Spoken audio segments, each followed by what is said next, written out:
Chers amis, bonjour, joie nouvelle de se retrouver sur les ondes de la 100.3. Nous sommes le 17 juin 2021. Je vous rappelle qu'il y a exactement 3 ans que la radio commençait à faire sa première émission. C'est notre 3e anniversaire. Un pour le Père, un pour le Fils, un pour l'Esprit Saint, comme on aime beaucoup le chiffre 3, n'est-ce pas? Et donc, c'est en plus la fête aujourd'hui de la Saint-Hervé, donc je vous invite à prier pour moi, 17 juin, Saint-Hervé. Quand j'avais dit à ma mère que j'avais commencé à faire la radio, parce qu'on voulait quand même commencer depuis un certain temps déjà, on voulait trouver une date un petit peu particulière, elle m'a dit, pourquoi tu n'as pas choisi le 24 juin, qui est la fête de Saint-Jean-Baptiste? Pourquoi tu as préféré plutôt Saint-Hervé? En tout cas, tout ça sont des saints, il n'y a pas de souci, on est heureux de les invoquer, eux tous. Et aujourd'hui, bon, Saint-Hervé, alors vous, sans doute que vous ne le connaissez pas, c'est pas un grand saint non plus, encore que tous les saints sont grands. Mais n'hésitez pas à prier pour tous ceux qui s'appellent Hervé, c'est notre fête à nous aujourd'hui. Invoquer notre saint patron pour que nous puissions toujours correspondre davantage à ce que Dieu attend de nous. Alors, je vous avais dit, après ma semaine de repos à Batoufam, ou dans la fraîcheur de l'Ouest, j'ai passé un bon temps de repos, c'était très agréable d'ailleurs. Et bien, nous sommes revenus, et avant de commencer à reprendre l'épître aux Éphésiens, que je vous invite à relire, nous avons la chance d'avoir dans notre studio une invitée que vous connaissez déjà. Elle s'appelle MC. Elle était venue ici déjà, je crois, il y a peut-être 1 an ou quelque chose comme ça, ou 2. On avait discuté un petit peu ensemble. On a fait un topo, je me souviens aussi, sur comment méditer les Saintes Écritures et toutes ces choses. Et MC est de retour, la voici parmi nous. Elle sera ensemble donc à 8h et à 10h30. Et elle est venue pour nous parler, elle va nous dire de quoi. Alors, tu peux te représenter peut-être rapidement? Oui, bonjour mon père, bonjour à vous chers auditeurs. Moi je suis maman MC, comme vous l'avez entendu. Je suis camerounaise. Bon, je suis mère, mariée. C'est même la mère de Laurence qui fait les émissions le mercredi soir à 19h et le samedi soir à 19h. Donc c'est ça, maman. Oui, c'est bien ça. Quand on s'est connus à Berthois déjà il y a peut-être une 30aine d'années, sinon plus maintenant. Oui. Et à l'époque, on était encore tout jeunes. Et puis, on a passé de très très bons moments ensemble. Et j'avoue, à l'époque, c'est des gens qui fréquentaient beaucoup le Gébec. Et avec qui on a beaucoup appris. On a appris à faire des études bibliques. On a passé du bon temps. C'est très agréable d'ailleurs. Et ça nous fait même beaucoup de plaisir de nous retrouver sur les ondes maintenant pour pouvoir partager notre foi. Et c'est ça, c'est vrai, c'est une longue amitié vraiment que j'apprécie. Parce que le père Hervé Marie, avec lui, j'ai beaucoup appris aussi. Et réciproquement, c'est vrai. Ça, et voilà. Merci. Bon, il n'y a pas grand-chose à dire sur moi, franchement, c'est pas le plus important. Maman, épouse, fille, donc, et femme. Et je suis là, justement, chez les auditeurs. Je ne dis pas que je vais faire un peu la partie, comme on dit. Mais moi, j'ai toujours dit au père Hervé Marie que, étant femme, et femme chrétienne, moi, ça m'intéresse beaucoup de parler avec les femmes. Parce que sur la base d'un certain nombre d'observations que j'ai faites, de constats, je me suis rendu compte que Dieu a mis en la femme un potentiel énorme. Vraiment énorme. Alors, chères sœurs qui m'écoutent en ce moment, chères filles, chères mamans, consoeurs, je voudrais que tu puisses prêter une oreille vraiment attentive. Parce que je crois que c'est pas un discours vain. Mais je crois que c'est un ensemble. Plus que tout autre, je ne viens pas ici pour enseigner. Non. Mon père, je ne viens pas ici pour enseigner. Mais c'est que sur la base de ces petits constats que j'ai faits, dans la vie, chez les autres, ma propre vie, c'est une somme d'expériences que j'aimerais plutôt partager. Je crois que c'est de ça qu'il s'agit, parce que vraiment, on va parler terre à terre. On ne va pas faire des grands discours là. D'ailleurs, moi, j'aime pas les grands discours. Je voudrais qu'on puisse parler terre à terre, avec un langage que nous tous, nous pouvons comprendre. Et concernant chacune de nous, dans la société, de manière générale, dans nos familles et dans notre relation avec le Seigneur. C'est de ça qu'il va s'agir. Et j'ai intitulé ça, mon père, je n'ai pas pris un gros titre, j'ai pris quelque chose que tout le monde puisse comprendre. Voilà comment j'intitule ça. Femme ou femme chrétienne, as-tu compris qui tu es? Mon père. Non, mais c'est un très bon thème, non? Et c'est important que la femme chrétienne puisse comprendre ce qu'elle est et le rôle qu'elle a joué. Voilà, c'est de ça qu'il s'agit. Et si on peut éclater, pour faire comprendre encore davantage les choses, on pose encore d'autres petites questions. Mais comment Dieu te voit? Parce que Dieu a son regard. Mais comment il te voit? Quand il t'a créé là, c'était pour un but. Est-ce que tu as compris vraiment le but pour lequel tu as été créé? Qu'est-ce que Dieu attend de toi, hein, mon père? Voilà un peu, enfin, une série de petites questions, n'est-ce pas, pour nous aider un peu à rentrer dans le thème, n'est-ce pas, de la femme. Je ne prétends pas, mais au moins, on peut prendre un petit aspect qui peut nous aider à mieux vivre dans nos familles, à mieux assumer le rôle que Dieu nous a confié, hein, pour pouvoir impacter dans la société, de manière générale, et dans nos familles, dans les différents lieux où nous sommes appelés à vivre. Voilà un peu, en termes d'introduction, ce que je pouvais dire. Hein, mon père, je ne sais pas si vous avez encore quelque chose à dire à ce niveau, sans quoi qu'on puisse rentrer dans le vif du sujet. Non, mais il n'y a pas de souci. Vas-y. On a soif de t'écouter. Ok, merci. Alors, moi, j'ai constaté que, je me répète, nous avons un potentiel. Mais ma question est de savoir si nous sommes conscients vraiment de ce potentiel, si nous sommes conscients de la mission que le Seigneur nous a confiée. Mon père, je voudrais vous dire et partager avec les auditeurs que j'ai souvent souffert le 8 mars. Et je vais vous dire pourquoi, mes chères sœurs. Parce que le 8 mars, je prenais part au défilé le 8 mars. Après un certain temps, je me dis, je ne prends plus part. Je vais me mettre de côté pour regarder un peu comment nous sommes. Et la première chose que je vais constater, c'est le nombre important en termes d'associations. Mon père, je ne sais pas si vous avez été à un 8 mars. Non, la seule chose que je sais du 8 mars, moi je vais vous dire, c'est qu'un jour, j'avais pris une bière, je crois que c'était à Ayos. Après le défilé des femmes, là, elles sont entrées dans un bar. Depuis ce jour-là, j'ai promis que je n'entrerai plus dans un bar le 8 mars. Parce que c'était le désordre. Et donc, j'ai vu des choses que je n'aurais pas dû voir. Et donc, j'ai décidé que maintenant, si le 8 mars, je voulais boire ma bière, j'appelle ma bière le veille au soir, je mets chez moi et je ne sors pas le 8 mars. Et mon père, je rebondis donc justement sur ce que vous avez vu. Je ne voudrais même pas entrer, mais je crois que si vous avez pris cette décision, ça veut dire qu'il y a eu déception quelque part. Bien sûr. N'est-ce pas? Bien sûr. On a l'impression, c'est ça qui est dommage quelque part, le 8 mars, parce que c'est une fête qui est importante, parce qu'il faut que la femme réfléchisse sur sa vocation, sur ce qu'elle est, sur ce qu'elle peut apporter. Mais il y en a d'autres qui profitent de cet événement-là pour quitter leur maison et faire du n'importe quoi et créer des situations qui sont bizarres. Et voilà, mes chers sœurs, vous avez entendu, c'est pas moi qui l'ai dit. Voilà un constat qui a été fait par le père Eve-Marie et la décision qu'il a prise par rapport à ça. Ça veut dire que quelque part, nous avons raté. Nous avons raté notre coche, comme on dit. Mais mon père, cependant, il n'y a pas que ça. Le regard que moi, j'ai jeté un double regard sur cette fête-là. Il y avait ce volet que vous venez de, ce constat que vous venez de faire vous-même. Mais il y avait également un côté positif, je dirais positif. C'est-à-dire que la manière avec laquelle la femme peut se mobiliser. La femme est capable de beaucoup. Et j'ai vu combien d'associations. Ça veut dire qu'elles réfléchissent, elles s'organisent, elles font des choses. Bon, maintenant, est-ce que c'est bien ou c'est mal? Je ne vais pas encore juger.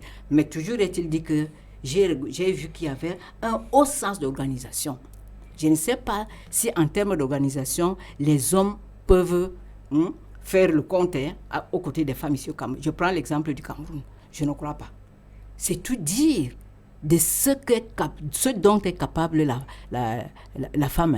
Mais si elle peut le faire à ce niveau-ci, au niveau des associations, comment se fait-il qu'au plan quotidien de sa vie, dans le foyer, dans la famille, pourquoi il y a quelque chose qui ne va pas? Pourquoi est-ce qu'on se lamenterait toujours des femmes?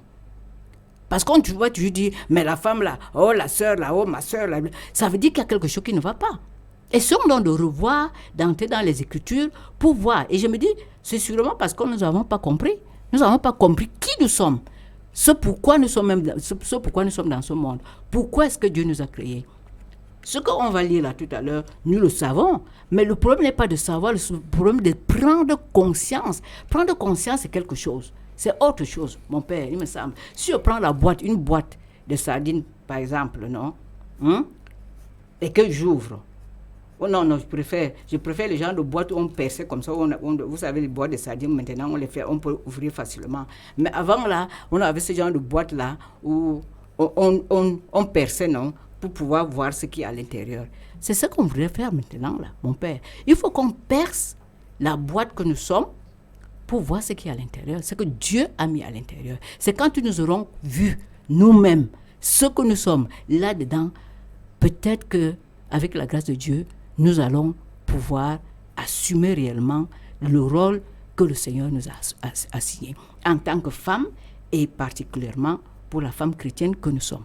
Voilà, un petit temps, le temps que je retrouve les Écritures pour qu'on continue. Mon père. Alors, tu as trouvé les Écritures déjà? Oui, Genèse 2. Nous allons donc sœur bien-aimée, moi je vais vous appeler comme ça, bien-aimée. On va voir un peu comment ça a été avec la première femme.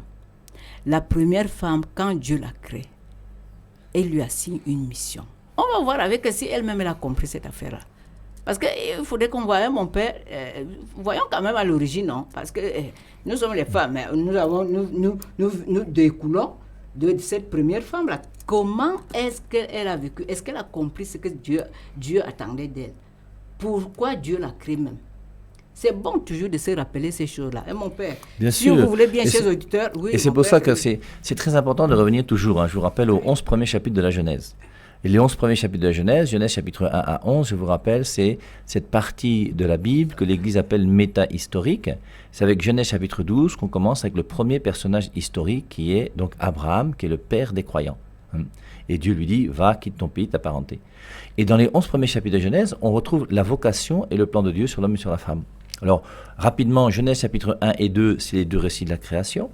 Genèse chapitre 3, c'est le péché originel. Parce que malheureusement, après la création, l'homme et la femme ont des gamins. Ensuite, Genèse chapitre 4, c'est Abel et Caïn qui s'entretuent. Donc c'est quand même une famille un petit peu compliquée, notre histoire d'Adam et Ève, qui désobéissent à Dieu. Ensuite, leurs enfants s'entretuent. Ensuite, Genèse chapitre 6, c'est le déluge. Et Genèse chapitre 11, la tour de Babel. Alors, et revenir à Genèse 1 et 2, les deux récits de la création, ça nous montre le plan de Dieu sur l'homme et sur la femme. Et c'est pour ça que je crois que c'était un des premiers textes qu'il fallait prendre pour essayer de réfléchir sur la vocation de la femme. Voilà, merci mon père. Alors, réfléchissons un peu sur cette vocation-là. Alors, mon père, chers auditeurs, nous sommes dans Genèse 2 et je vais lire pour nous le verset 18. Mon père, le père a déjà dit tout à l'heure, bon, l'homme a été créé. Bon, reprenons encore le topo, vous voyez, l'homme a d'abord été créé, tiré de la boue, formé par la boue, non? Et la femme, comme nous le savons bien, a été tirée de la côte, n'est-ce pas? Après que le Seigneur ait fait l'anesthésie générale, parce que c'est lui qui a été le premier à faire, mon père. L'anesthésie générale, il faut endormir l'homme, et puis quand il a fini de faire son travail, voilà, l'homme se réveille et il retrouve la femme. Qui est-ce qu'il voit? Maman, enfin, une personne semblable à moi.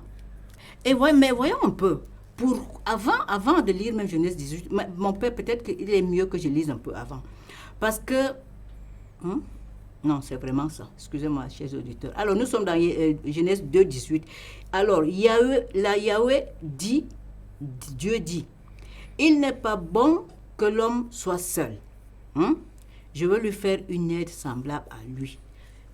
Je reprends. Genèse 2, 18. Et Dieu parle. Il n'est pas bon que l'homme soit seul. Je vais lui faire une aide semblable à lui. Mon père, voilà, non? On peut dire que c'est... Oui, comment on peut commenter? Comment on peut... L'autre jour, j'étais dans une famille. Oui. Et dans une famille, j'étais avec un homme qui a des problèmes plus ou moins avec sa femme, tout ça, c'était bon. Et puis alors, il y a un papa qui était là, qui disait que quand on relit le livre de la Genèse, dans Genèse chapitre 1, on voit qu'à chaque fois, Dieu dit, il crée, il dit, cela était bon, cela était bon. Le 6e jour, cela était très bon. Il dit, il y a une seule chose qui n'est pas bonne, c'est Genèse chapitre 2, verset 18. Il n'est pas bon que l'homme soit seul. Et c'est quand même extraordinaire. J'ai beaucoup aimé sa réflexion là. Merci mon père. Vraiment, vous m'avez dit, comment on dit, l'herbe sur les pieds, non? Parce que je voulais justement souligner ça. Bien aimé, regardez, tout ce que Dieu a fait est bon. pour la première fois, Dieu va dire ce n'est pas bon. Pourquoi? Parce qu'il avait vu, non? Adam était triste, non? Je suppose, non? Bien sûr, bien sûr. Il était triste, mon père. Il n'était pas épanoui. Il était seul. Pourtant, avec ses arbres et ses animaux, là, c'est pas le bonheur. Non.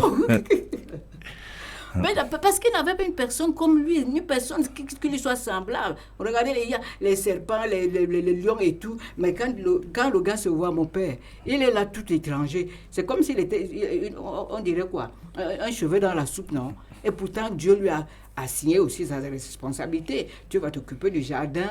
Voilà, il lui a même donné la responsabilité de donner les noms, n'est-ce pas? C'est lui qui donne les noms. Mais maintenant, il cherche juste quelqu'un qui est comme lui, à qui il aurait pu donner aussi le nom. Et il n'y a pas. Niente. Il n'y a pas. Il fait comment? Et c'est ça qui le rend triste. Et quand Dieu le voit là-bas en haut, il dit que l'affaire, si Adam, je vois que là-bas, là, Jésus était encore en haut, non, mon père. Hein? Il n'était pas encore descendu, non. J'imagine la scène, parce que moi, j'aime un peu ça. Mais avec le Saint-Esprit. Mais regardez comment Adam est là. Mais il est triste. Hein? Ah, oui, c'est parce qu'il n'a pas quelqu'un qui lui ressemble. Bon, on a pensé à tout sauf à ça. Voilà. Et alors, je suppose qu'il y a eu un conseil là-bas. On a dit, OK, il faut faire ça. Il faut intervenir rapidement. Sinon, le gars, si franchement, on n'aura pas atteint notre objectif, c'est-à-dire qu'il soit heureux. Je pense que les autres étaient heureux, non? Les monsieur, madame, le chat et la chatte et les tout consorts. Mais là, voilà, celui-ci. Dieu dit, il n'est pas bon. Hein? Nous parlons comme ça, mais c'est vraiment, je crois que c'est ce qui s'est passé. Il n'est pas bon que l'homme soit seul. Et les mots importants dans cette affaire, mon père, c'est quoi? Moi, je vois, il n'est pas bon, non? Il y a seul, mon père, non? Et il y a aide semblable. Et ça, chez les auditeurs, si vous lisez avec nous, je crois que ces mots-là sont très importants. On devrait pouvoir s'appesantir pour réfléchir. Il n'est pas bon que l'homme soit seul. Le mot qui découle de seul, c'est quoi? Hein? C'est la solitude de mon père. Bien sûr. Qui aime être seul. Et on doit lui faire une aide semblable à lui. On n'allait pas lui faire encore un animal. Il allait être heureux. Il fallait lui faire une aide comme lui. Bon, et maintenant, quand je parlais tout à l'heure que nous n'avons peut-être pas compris, nous les femmes, ce que c'est qu'une aide. Une aide, c'est quoi? Je me suis dit, bon, alors on peut voir un peu au niveau du dictionnaire pour comprendre d'abord ce que c'est qu'une aide. Hein? Peut-être c'est parce qu'on ne comprend pas qu'on n'arrive pas à assumer dans notre vocation. Et mon père, je suis donc allé chez les auditeurs, j'ai regardé, vous pouvez aussi regarder avec moi, hein? Vous pouvez regarder chez vous, dans le dictionnaire, allez questionner le dictionnaire. Qu'est-ce que c'est qu'une aide? J'ai vu ici, le dictionnaire répond, c'est une action, l'aide c'est l'action d'intervenir en faveur d'une personne. Hein, mon père? Voilà, une aide, action d'intervenir en faveur d'une personne. Et plus loin avec les synonymes, ça m'a encore plus intéressé, les synonymes. Parce qu'on dit quoi? Oui, écoutons, chers auditeurs, voilà les synonymes. On dit que c'est l'aide, aider veut dire appuyer. Appuyer quelqu'un. Collaborer. Épauler. Encourager. Faciliter. Voilà un peu les synonymes. Et là, j'ai vu que c'était plus... Pour moi, ça me permettait de mieux comprendre, de mieux cerner un peu le concept d'aide là, hein, que le Seigneur assigne à la femme.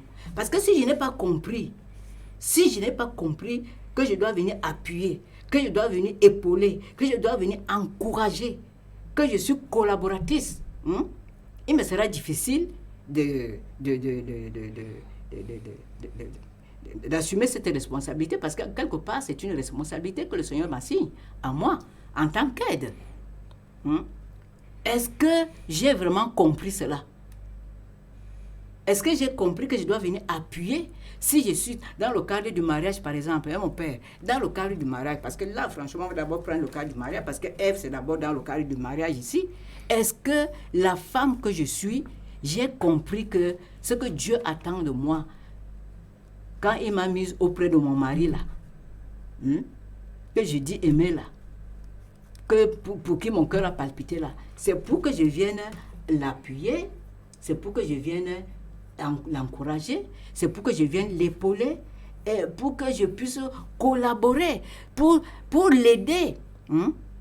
Et qu'ensemble, nous puissions prendre des décisions. Parce que quand j'apporte mon aide, j'apporte ma collaboration, j'encourage, c'est pour qu'ensemble, nous puissions prendre des décisions et avoir une vie harmonieuse et dans le but. Parce que tout cela va contribuer justement au bonheur de l'un et de l'autre. Est-ce que j'ai vraiment compris ça? Je voulais illustrer un peu ce que c'est que l'aide là, tel que je comprends avec les petits mots. Tout à l'heure, je disais à mon fils là, mais chère sœur, voyons, les hommes aiment souvent dire ceci, hein. Oh, vraiment, nous les femmes ne raisonnent pas. Eux, ils sont la tête pensante. Excuse-moi mon père, mais c'est vrai, hein, les hommes disent ça, non? Oh, nous sommes la tête pensante. Oui, je veux bien, vous êtes la tête pensante, mais moi, je vais donc prendre l'exemple, excusez-moi. Bon, il y a la tête, non? La tête là est posée sur quoi? La tête est posée sur le cou, non? Hein, mon père? Bon, voilà, je prends l'exemple des petits-enfants. Quand un enfant apprend à s'asseoir, non? Quand le cou n'est pas ferme là, la tête fait comment? Mon père. Elle est instable. Ah, voilà, ça fait comme ça. Voilà, mon père. Voilà une belle... Ça veut dire que eux, ils ont peut-être la tête pensante, mais nous sommes le cou qui portons la tête. Donc, si notre cou n'est pas fort, bien stable, la tête aussi sera instable. Ça veut dire que tout le corps, parce que si tu as le cou n'est pas ferme, la tête aussi est instable, tout le corps, on va même marcher comment, non? Et mon père, on peut marcher, on est déséquilibré, non? Bien sûr. Ça veut dire que, bon, voilà ce que nous sommes. L'aide là, c'est ça, parce que si nous sommes conscients que nous sommes le cou là, et que grâce à nous, la tête doit pouvoir être stable et le corps aussi pouvoir marcher, nous aurons compris la mission que le Seigneur nous a assignée. Mais est-ce que c'est toujours le cas alors? C'est ça la question. Est-ce que nous sommes conscients? Parce que c'est pour ça que je parlais il s'agit d'une prise de conscience. C'est pour ça que la question là, que j'ai posée au début, là, question qui est aussi, disons, le titre du thème, femme, as-tu compris qui tu es? Est-ce que tu comprends vraiment ce que c'est que l'aide? Si tu n'as pas compris ça, comment tu vas l'assumer? Ou alors, tu comprends à 25%. Tu vas aussi assumer à 25%. Les résultats seront aussi à 25%. Si tu comprends à moitié, tu vas aussi assumer à moitié et les résultats, malheureusement, ce sera déjà mieux que celui qui n'a même pas compris du tout. Mais quand Dieu nous a créés, est-ce que c'était pour qu'on comprenne petit ou bien... j'ai quand même un peu compris, hein, mais tu veux que je comprenne encore comment? Mais il faut comprendre tout. Comment on va comprendre? Voyons, on va donc voir un peu avec Ève là, si elle-même elle a compris ça. Mon père, on peut se poser la question, est-ce qu'elle-même elle a compris? Bien sûr, bien sûr. Et pas seulement pour Ève. Après, on pourra avoir Marie peut-être, et puis Judith et Esther et toutes les autres là, qu'on a rencontrées partout, bien sûr. Mais comme c'est la première femme, c'est pour ça qu'on voudrait se baser sur elle pour comprendre si elle a vraiment compris l'aide, hein, que Dieu attendait d'elle. Voilà. Donc, est-ce qu'elle a compris ça? Moi, je me pose des questions. Mon père, il vous semble qu'elle ait compris? Mais apparemment, si on lit Genèse chapitre 3, on va voir que c'est un peu bizarre. Parce qu'elle va pas avoir beaucoup de docilité ou par rapport à son mari. Elle va plutôt écouter un étranger qui va venir la déranger et puis ça va être la catastrophe. Voilà, ça c'est une belle transition. Bien, vraiment, mais ma soeur bien aimée qui m'écoutait en ce moment, je crois qu'on pourrait passer par là. Passer comme ça pour aller faire cette illustration, regarder, s'appesantir, s'arrêter pour voir si la première femme à qui cette mission a été assignée a même vraiment compris de quoi il s'agissait. Je ne crois pas. On va lire Genèse 3, peut-être qu'il faut la lire un peu. Genèse 3, si vous avez vos Bibles, nous sommes dans Genèse 3 et on va lire ce qui s'est passé. On le connaît, mais n'est-ce pas, on dit Mais c'est toujours bon de revenir, revenir surtout sur des textes fondamentaux comme celui-ci. Oui. Et moi, j'ai même été étonné, ça fait 3 ans que la radio existe quand même, mais quand on a réétudié la Vierge Marie l'autre jour, je me suis mis à aimer encore davantage le texte de l'Annonciation et de la Visitation, que je connaissais pourtant par cœur, pratiquement. Mais les réécouter et les revivre, c'est toujours un petit plus à chaque fois. C'est quand même des textes qui sont très beaux. Et c'est ça la merveille des Saintes Écritures, parce qu'elles sont tellement actuelles. On n'en a jamais assez. On découvre toujours quelque chose de bon, n'est-ce pas, pour notre foi. Alors, nous allons donc suivre Genèse 3. Bon, ça va être un peu long, mais c'est pas long, c'est quand même 12 versets. Mais c'est pas grave, non? C'est pour ça que la radio existe, hein? Voilà, donc on va lire tout ça. Alors, chez moi, c'est la Bible des peuples, hein, intitulée La tentation et le péché. Alors, je lis pour nous. Le serpent, c'est ce qui se passe maintenant au jardin d'Éden. Le serpent était le plus rusé de toutes les bêtes sauvages que Dieu avait faites. Il dit à la femme, « Vraiment, Dieu a dit, vous ne mangerez d'aucun des arbres du jardin ?» La femme répondit au serpent, « Nous pouvons manger du fruit des arbres du jardin. Mais pour le fruit de l'arbre qui est au milieu du jardin, Dieu a dit, vous n'en mangerez pas. Vous n'y toucherez pas. Sinon, vous allez mourir. » Le serpent dit à la femme, « Non, ce ne sera pas la mort à coup sûr. Mais Dieu sait que le jour où vous en mangerez, vos yeux s'ouvriront et vous serez alors comme des dieux. Vous connaîtrez le bien et le mal. » La femme vit que le fruit de l'arbre était bon à manger, agréable à voir et très utile pour acquérir la sagesse. Elle prit de son fruit, elle en mangea et en donna également à son mari qui était avec elle, et il en mangea. Alors leurs yeux s'ouvrirent et ils découvrirent qu'ils étaient nus. Ils se firent des pagnes avec des feuilles de figuier qu'ils avaient entrelacées. Et soudain, ils entendirent les pas de Yahweh, Dieu, qui se promenait dans le jardin à la brise du soir. L'homme et sa femme se cachèrent de Yahweh Dieu parmi les arbres du jardin. Bon, mon père, je voudrais m'arrêter là parce que après là, c'est le jugement. On va voir, parce qu'il va faire l'interrogatoire, si on peut dire ici, après le jugement. Mais ce qui est très important ici, c'est de voir un peu l'attitude de la femme par rapport à l'aide, non, pour voir si elle a vraiment aidé son mari, comme Dieu se serait attendu qu'elle le fasse, non. Bon, quand on voit donc, voilà la scène, on voit encore bien la scène, représentons la scène, nous sommes dans un jardin, et tout ce monde la vit, Adam et Ève, Adam était là. Bon, voilà Ève, on ne sait pas où elle est. On ne sait pas. Bon, moi, je me suis toujours demandé, mais il était même où Adam quand tout ceci arrive. Mais en tout cas, il est dans le jardin, non? Mon père, je suppose. Il est dans le jardin. Voilà le serpent qui fait son entrée. Et il fait tout pour introduire le dialogue. Il cherche comment je vais faire. Sûrement, peut-être qu'il a observé que mais, les gars, si, Adam et Ève, si, moi, je les vois, ils mangent de tout. Puisque Dieu leur avait dit, vous mangerez des herbes, de l'arbre, des fruits et tout. Mais l'arbre qu'il a au milieu, là, pourquoi il ne mange pas? Donc, il va tout faire pour venir les amener peut-être à manger ça.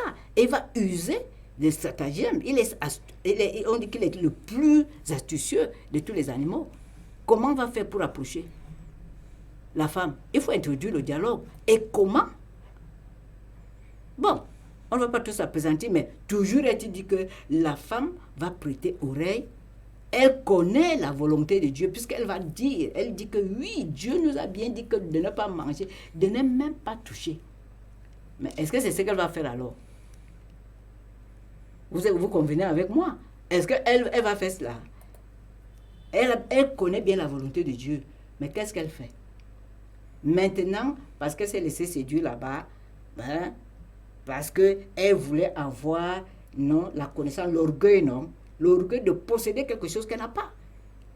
Et parce qu'elle se laisse embobiner par le serpent qui lui fait croire que non, Dieu est méchant. Dieu ne vous a pas donné ce qu'il fallait pour votre bonheur. Je me dis, mon père, je ne sais pas comment vous avez souvent réagi par rapport à ça, parce que je me suis toujours demandé, mais comment elle pouvait accepter ça? C'est parce qu'au fond d'elle-même, elle s'est dit que non, elle a cru au mensonge de Satan, qu'il faisait croire que non, Dieu vous a privé de quelque chose auquel vous aviez droit, et ça veut dire que Dieu ne nous aime pas. Et c'était ça le mensonge de Satan. Et c'est comme ça qu'elle va se retrouver à ne pas faire la volonté de Dieu. Et en cela, elle n'est pas aide. En quoi elle a aidé? Parce que nous allons voir la suite là maintenant.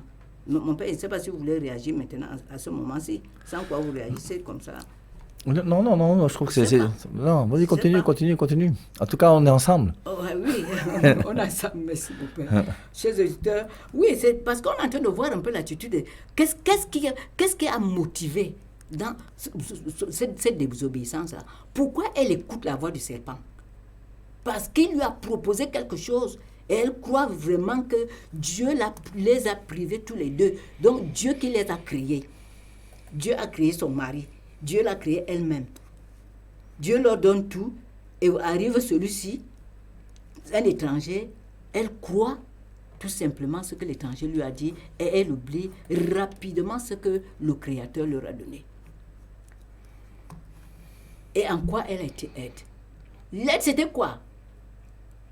Si elle avait assumé vraiment son rôle, comme on a dit ici, là, épauler, appuyer, collaborer, elle aurait pu rejeter ça. Mais on sent qu'en elle, il y avait déjà, la femme a un désir vraiment exagéré, c'est-à-dire un désir de possession. Et aujourd'hui, on va même voir encore ça. Les femmes ont un désir, certaines femmes ont un désir de possession vraiment, je ne sais pas quoi, exagéré. Et qui vont même faire des problèmes dans leur foyer. Ça, c'est à relever. Mon père, je crois que c'est très important de relever ça. Elles ont un désir de possession. Au point où, parfois, même, elles vont même envoyer leur mari provoquer des scènes de ménage qui peuvent même détruire leur foyer sans qu'elles s'en rendent compte.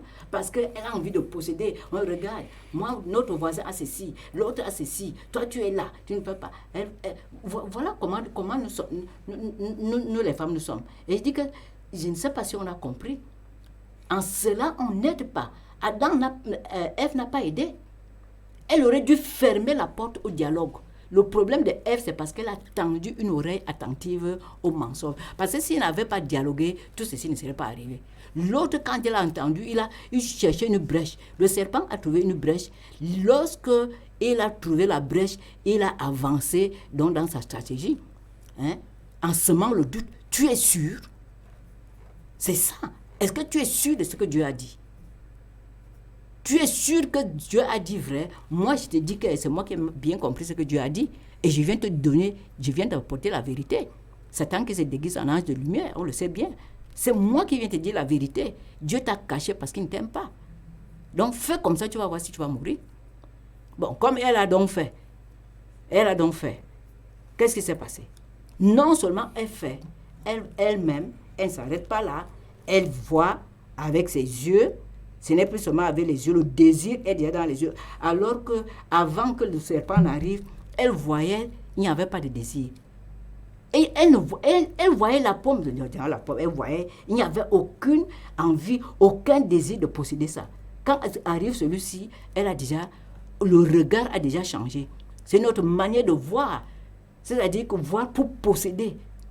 Et non seulement ça, elle voit, pour posséder, il faut prendre dedans.